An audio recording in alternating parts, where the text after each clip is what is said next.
Dans le cadre de notre formation d'éducateurs spécialisés, nous avons décidé de mener un projet sur le thème de l'art et la folie. Nous nous sommes plus particulièrement intéressés à l'utilisation de la vidéo dans les institutions de soins en psychiatrie. À l'occasion des rencontres vidéo en santé mentale, qui se déroulent chaque année à Paris, à la Cité des Sciences et de l'Industrie, nous avons pu nous interroger sur l'utilisation de cet outil. Quelle est sa part dans le soin? Plusieurs participants nous donnent leur avis. Le soin en psychiatrie, ce n'est pas exclusivement la molécule, ce n'est pas exclusivement la pharmacie. Il faut donc, j'allais dire, dédramatiser la maladie mentale, expliquer au grand public comment un certain nombre, je dirais, de soignants soignent.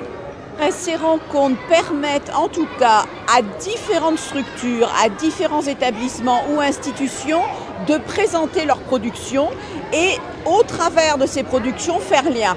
Et je pense qu'effectivement, ces rencontres permettent des temps effectivement d'échange, de construction de liens. Je pense qu'effectivement il y a des vertus thérapeutiques dans le travail de la vidéo, dans la conception du film, dans la narration, dans la réflexion sur ce qu'on a à dire, sur comment on va le dire, la réflexion sur aussi l'adresse du film, à qui on parle.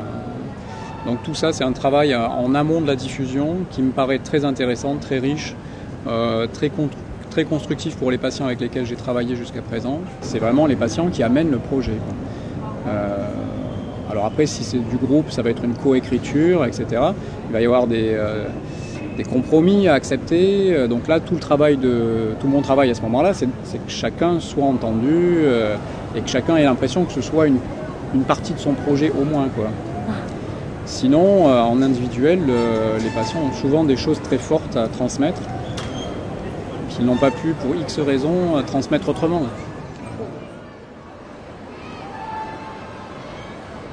Alors, indépendamment de l'accueil du film, de la qualité de l'accueil de leur propre film, ils ont le sentiment quand même d'être entendus. Parce que le site est prestigieux et il amène une forme de conscience chez la majorité des patients que j'ai accompagnés ici. Et ces patients que je connais bien, avec lesquels j'ai travaillé, je les découvre moi-même. À ce moment-là, je les découvre autrement. Ils sont capables d'élever leur niveau de conversation, leur niveau d'analyse, leur niveau critique, qui me semble généré par la valorisation rendue possible par le lieu et par la qualité de l'accueil de la salle d'une manière générale. L'autre aspect qui m'a, moi, beaucoup intéressé dans la pratique de la vidéo, c'est en tout cas pour les patients, et particulièrement pour les patients que nous avons en charge, c'est que ça impose quelque chose de l'ordre de la rigueur, on va dire de l'ordre de l'écriture. Enfin, il y a une dimension structurante. Voilà. Je pense que pour certains patients, ça peut réellement avoir des effets très bénéfiques que de se confronter à cet exercice réellement de construction. Vraiment, la vidéo, c'est une perche fantastique finalement pour révéler la créativité des personnes. C'est que l'activité artistique a aussi cette dimension-là qui est une activité thérapeutique. C'est-à-dire que le temps où les gens ont réfléchi et ont travaillé sur cette production-là, on le sent dans le film, je crois que ça se voit.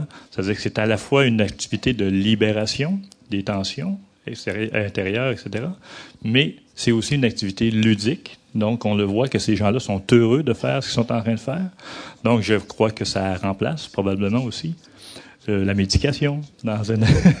On peut aussi être dans des lieux créatifs, que des gens peuvent avoir des places, peuvent communiquer, peuvent transmettre des émotions, peuvent transmettre des joies, des peines, et puis s'exprimer là-dessus, sur leur expérience, sur leur vie, à travers des personnages qu'ils adoptent, qu'ils jouent, qu'ils improvisent, qu'ils travaillent.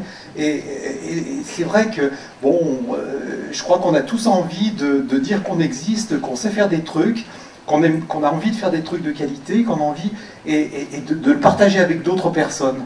Effectivement, je crois que l'atelier vidéo, quand il est, je dirais, à visée thérapeutique, ce qui me semble important, c'est une activité en soi n'est pas thérapeutique. Elle ne le devient ou elle l'est que quand elle est inscrite dans un projet et qu'elle est élaborée dans un cadre thérapeutique.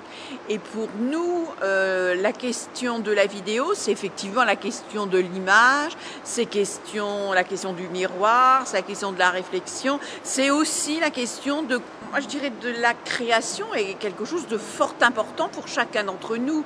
La question de l'imaginaire est quand même, pour un certain, enfin je dirais, est vitale. Mais il y a le groupe également et tout ce qui peut se passer au travers du groupe, le groupe en tant que support, mais lien et garant aussi, je dirais, de la construction de l'histoire, du scénario. Je trouve que c'est ça qui me semble important.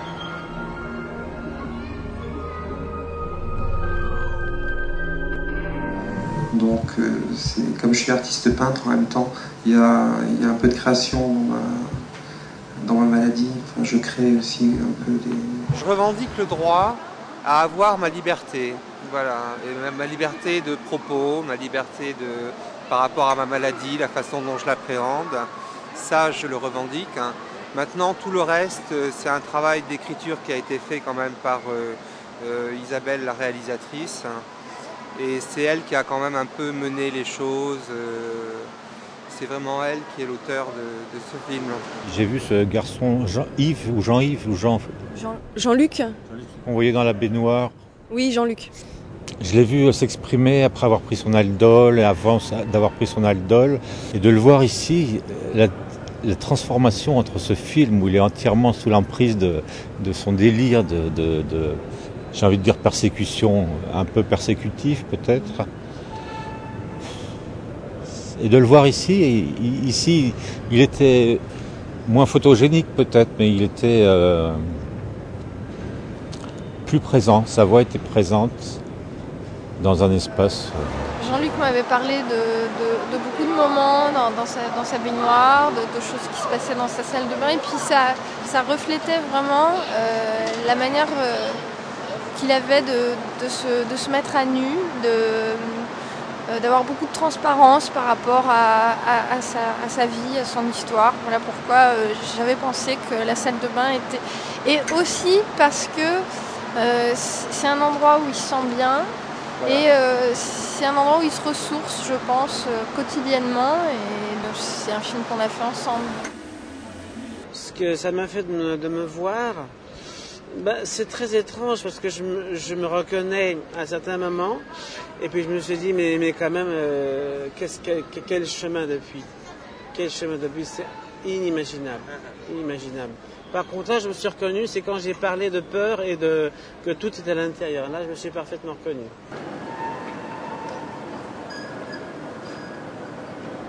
Nous, le film, pour nous, on l'a toujours utilisé un peu comme un témoignage, comme une trace, comme quelque chose que l'on va rendre aux autres.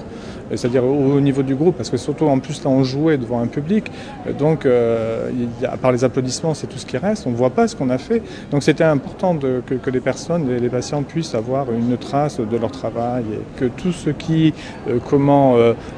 si vous voulez, entre dans le domaine, dans le champ du thérapeutique, bien sûr, a des effets positifs, mais peut être aussi dangereux. Et je pense que la vidéo n'y échappe pas comme n'importe quelle médiation qu'on utilise.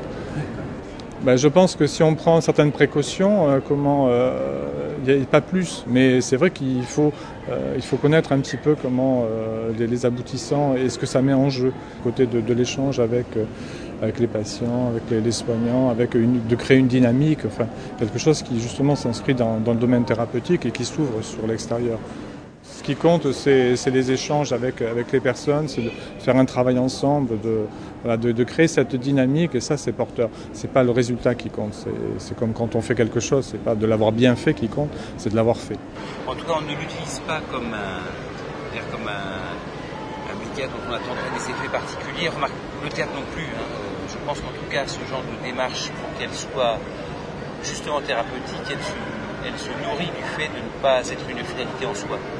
Ça reste un effet produit et pas un effet cherché. Ce que j'ai un petit peu regretté, c'est qu'à aucun moment on ne parle du côté un petit peu scientifique. Est-ce que ça leur apportait quelque chose dans le temps, Ou est-ce que c'était sporadique? Parce que j'ai bien entendu, d'après les reportages que j'ai vus, que c'était parfois ponctuel et non pas dans la durée. Donc je ne vois pas très bien comment le fait de faire ça une seule fois peut avoir un effet thérapeutique sur le temps. Donc ça m'a un peu troublée. J'aurais aimé qu'on développe un petit peu tout ça. Alors que ça leur fasse du bien sur le moment quand ils s'expriment et qu'ils sont en contact, je veux bien. Mais ce que je regrette un petit peu là, c'est qu'on n'ait pas assez entendu le point de vue de la médecine. Ça peut agir sur certains aspects de la personnalité, mais soigner peut-être à un certain titre. Parce que par exemple, je suis assez timide dans la vie et sur scène, je ne le suis pas. Ça m'apporte en tant qu'acteur une dimension qui est celle du cinéma, contrairement au théâtre qui n'est pas celle du cinéma, qui est celle de la scène, alors que ça m'apporte quelque chose en tant qu'acteur. C'est très émouvant quand on voit d'abord le film projeté et qu'ensuite les équipes arrivent sur la tribune pour en parler. Et là, on voit comment la vidéo peut avoir stimulé, magnifié les personnes qui ont contribué aux créations.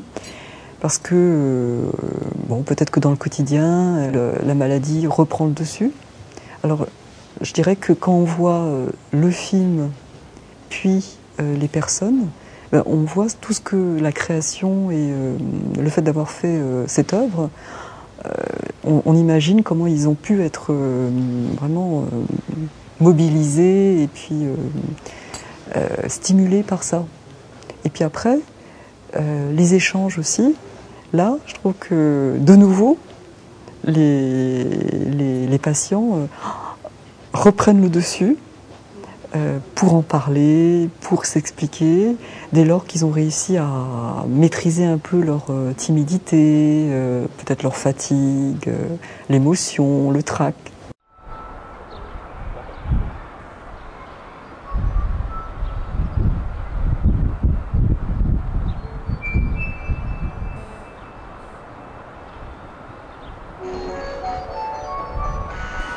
Je crois que d'abord la vidéo c'est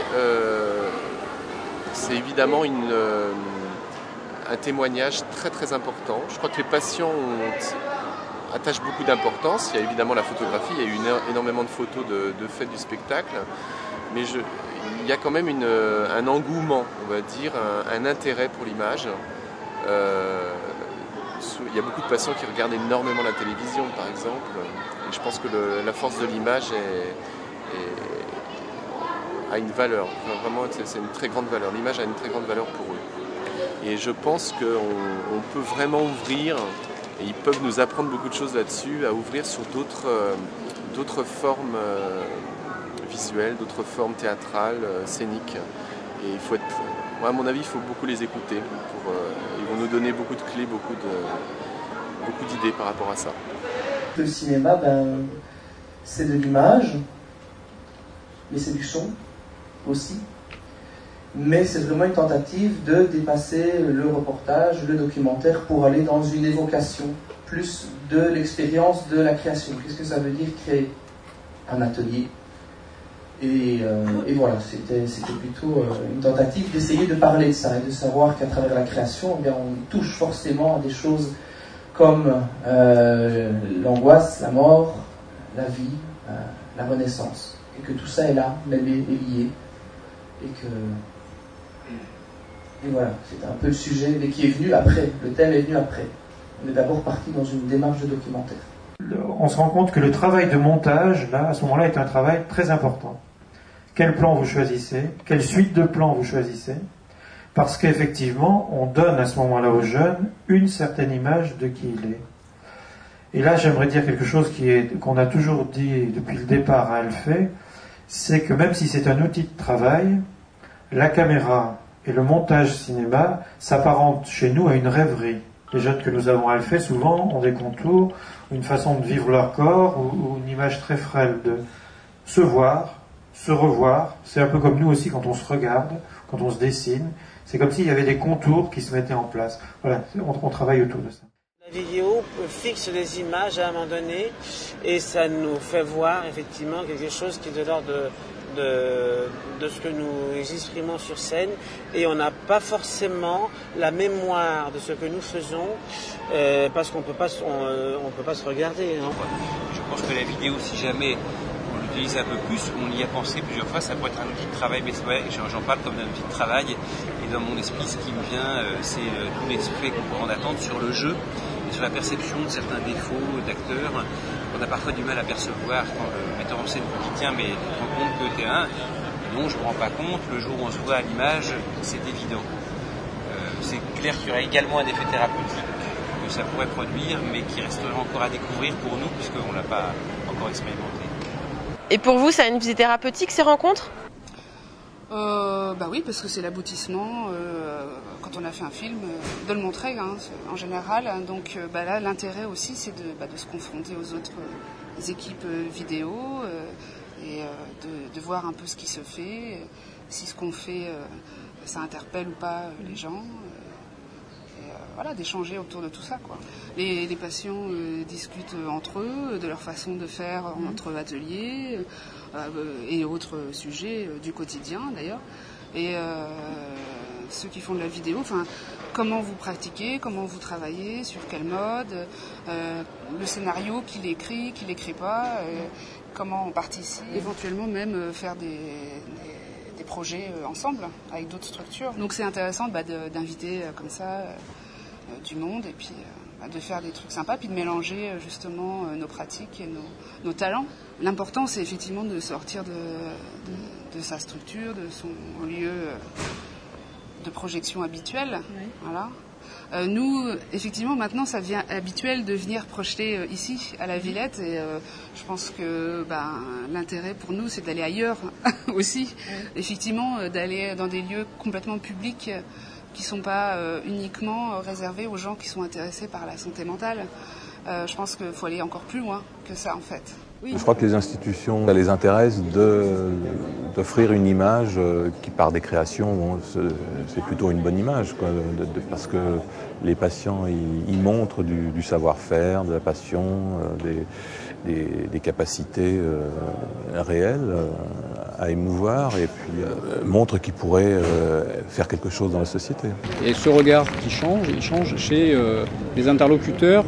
Alors c'est pas le monde entier qu'on va changer, mais c'est peut-être la famille, l'environnement amical, l'environnement soignant. Et parfois, j'ai vu et je vois encore des regards qui changent chez ces gens-là. C'est tout proche du patient, mais ça a quand même un effet. Et ça a un effet sur leur qualité de vie au quotidien. Je trouve que c'est un outil difficile et je suis totalement épatée par ce qu'ils arrivent à en faire. Parce que il y a de l'imaginaire, il y a de la conception, il y a de l'écriture, il y a du jeu. Donc que les patients et les soignants soient devant ou derrière la caméra, je dois dire que c'est un outil que je trouve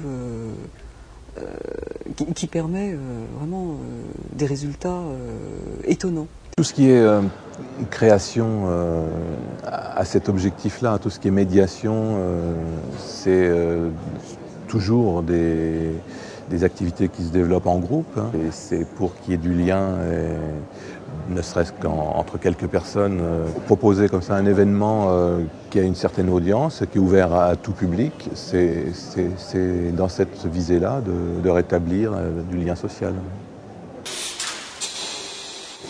La vidéo, c'est vraiment une médiation pour faire connaître la maladie, pour faire connaître les activités qui sont faites dans ces centres. Voilà, c'est vrai qu'on a toujours tendance dans les mentalités, on se dit que voilà, c'est des personnes qui font rien de la journée, qui sont et ben non, en fait, on voit qu'ils bougent, qu'il y a des choses qui sont faites et que ça les aide. On a eu la possibilité de pouvoir faire une cassette que j'ai pu diffuser à la maison. Donc mon mari, j'étais surprise, mais mon mari, il a dit, dis donc, c'est super, mais en voyant cette vidéo, il a eu une autre vision du travail qu'on faisait à l'hôpital de jour. Pour les gens qui font les films, je pense que c'est extrêmement important parce que c'est comme pour le théâtre, c'est comme pour la musique. En fait, ce qui est fait pour un public, quoi. S'il n'y a pas de public, bien sûr qu'il y a un public, parce que dans l'institution où c'est fait, il y a un public, Mais c'est un public qui est un petit peu restreint, puis qui est déjà peut-être un petit peu acquis à la cause, quoi. Donc le fait que ça s'adresse aussi à un autre public, à mon sens, c'est extrêmement important. Et puis pour nous qui sommes le public, c'est extrêmement important aussi de voir toutes sortes de productions cinématographiques et pas uniquement les productions qu'on a l'habitude de voir ou qui sont plus diffusées. Ça donne un autre regard aussi sur ce qu'est la maladie psychique, ce qu'est un autre imaginaire aussi. Parce que ce qui est intéressant là, dans ce qu'on a pu voir, notamment tous les films de fiction, c'est un imaginaire qui est très particulier et qui n'est pas commun. Enfin, et ça, moi je pense que c'est extrêmement important. Oui. Et puis je crois qu'un des intérêts de la vidéo, outre le fait que ça fait moderne et que bien des établissements l'ont engagé aussi, c'est que ça offre un immense avantage, c'est que ce sont des créations qu'on peut promener, projeter, conduire au dehors plus aisément que des sculptures, des peintures. Voilà. C'est un autre mode d'expression, mais qui est très communicant. C'est tout l'intérêt pour les patients qu'il peut y avoir à sortir de l'établissement, aller porter au dehors, se confronter à d'autres regards, croiser ses expériences, mais aussi être reconnu dans la qualité de ce que l'on propose face à un public. Et c'est vrai que l'objet des rencontres, c'était vraiment d'offrir un lieu qui soit un lieu valorisant, d'expression, enfin en tout cas qui leur permette d'aller au bout de leur démarche, c'est-à-dire d'initier quelque chose dans leur établissement, mais d'aller à un moment ou un autre à la rencontre d'un public, dans un lieu en résonance aussi avec la valeur que l'on apporte à leur création. Et finalement, l'éruption de la Cité de la Santé, c'est cette volonté qu'au-delà des patients et des soignants, il y ait aussi des personnes, des tiers, finalement de la société, du public, qui soient spectateurs et spectateurs participants des rencontres. Donc pour moi, c'est vraiment ça, c'est la recherche de l'ouverture. Et moi, je suis sûre que on y va.